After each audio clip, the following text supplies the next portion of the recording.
ఇక నేడు కాకినాడ జిల్లా తుని నియోజకవర్గంలో పర్యటించనున్నారు. తుని మండలంలోని చామవరంలో నిర్వహించే పేదల సేవలో కార్యక్రమంలో ఆయన పాల్గొంటున్నారు.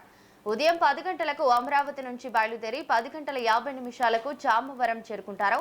అనంతరం ఉదయం 11 గంటలకు ప్రజావేదిక సభలో పాల్గొని ప్రజలనుద్దేశించి ప్రసంగిస్తారు. మధ్యాహ్నం 2:10 పేదలకు పెన్షన్ల పంపిణీ కార్యక్రమాన్ని నిర్వహిస్తారు. ఆ తర్వాత 2:40 తుని నియోజకవర్గ టీడీపీ శ్రేణులతో సమావేశమవుతారు. కార్యక్రమాల అనంతరం సాయంత్రం 5:15 అమరావతికి తిరిగి చేరుకుంటారు. ఈ పర్యటనకు అధికారులు, పార్టీ నాయకులు విస్తృత ఏర్పాట్లు చేశారు.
ఇక నేడు చంద్రబాబు నాయుడు కాకినాడ జిల్లా తుని నియోజకవర్గంలో పర్యటించనున్నారు. తుని మండలంలోని చామవరంలో నిర్వహించే పేదల సేవలో పాల్గొంటున్నారు.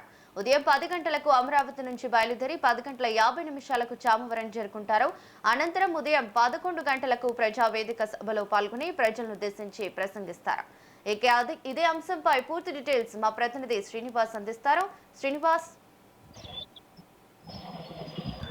రమణి, ఈరోజు ఆంధ్రప్రదేశ్ ముఖ్యమంత్రి నారా చంద్రబాబు నాయుడు కాకినాడ జిల్లా తుని నియోజకవర్గంలో పర్యటించనున్నారు.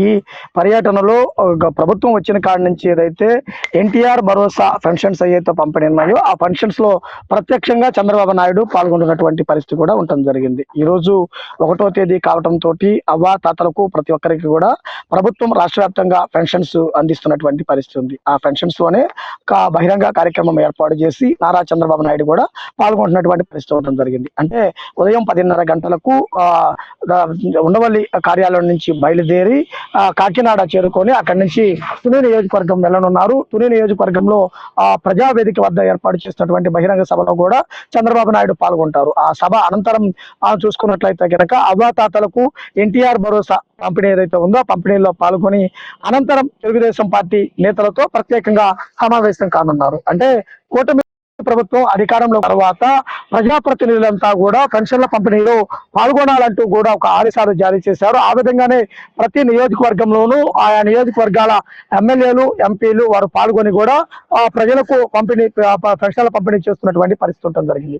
అలానే ప్రతి నెల 1వ తారీఖున రాష్ట్రంలో ఉన్నటువంటి జిల్లాలు ఒక్కొక్క జిల్లాకు ఒక్కో టైం కేటాయిస్తూ కూడా చంద్రబాబు నాయుడు వెళ్ళి వారికి పెన్షన్లు పంపిణీ చేస్తూ ఆయా వారితో ఉన్నటువంటి ఇబ్బందులు కూడా తెలుసుకునే పరిస్థితి కూడా ఉండడం జరుగుతుంది. అంటే ఈ రోజు చూసుకున్నట్లయితే కనుక కాకినాడ జిల్లా తుని నియోజకవర్గంలో పర్యటించి అక్కడ బహిరంగ సభలో పాల్గొని అంటే ప్రజా సమస్యల పరిష్కార వేదికలో పాల్గొని వారితో మాట్లాడి వారికి పెన్షన్ల పంపిణీ చేసి అక్కడ ఆ రాష్ట్ర అభివృద్ధిపై దృష్టి కేంద్రీకరించే విధంగా ఎటువంటి చర్యలు తీసుకోవాలి అనేది కూడా చంద్రబాబు నాయుడు చెప్పనున్నారు. ఆ తదనంతరం సాయంత్రం 4:30-5 గంటలకు బయలుదేరి మరలా అమరావతి చేరుకోవడానికి సిద్ధమవుతారు. అంటే ఈ రోజు మొత్తం కూడా ముఖ్యమంత్రి చంద్రబాబు నాయుడు షెడ్యూల్ ఈ విధంగా ఉన్నటువంటి పరిస్థితి కూడా ఉండటం జరిగింది. అంటే ప్రతి నెల 1వ తేదీన పెన్షన్ల పంపిణీలో ముఖ్యమంత్రి స్వయంగా పాల్గొనడం ద్వారా పెన్షన్ తీసుకునే వారిలో ఒక ధైర్యాన్ని, ఒక భరోసా నింపటము. అలానే ఈసారి చూసుకున్నట్లయితే కనుక స్పాంజ్ సిస్టమ్ లో దరిదాపుగా రాష్ట్ర వ్యాప్తంగా మరలా ఒక 4.5 నుంచి 5 లక్షల కొత్త పెన్షన్స్ ఇవ్వడానికి కూడా సిద్ధమవుతున్నటువంటి పరిస్థితి. ఈ నెల 12వ తేదీన కొత్త పెన్షన్స్ కూడా మంజూరు చేసే విధంగా కూడా ప్రభుత్వం సిద్ధం చేయడం జరిగింది. అంటే గడిచిన 2 సంవత్సరాల కాలంలో కొత్త పెన్షన్స్ ఆమోదం లేకుండా కొంతమంది ఇబ్బంది పడుతున్నటువంటి పరిస్థితి.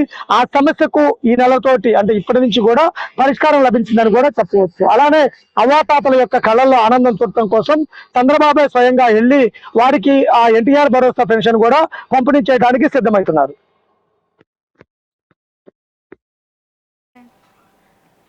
Right, thank you Srinivas.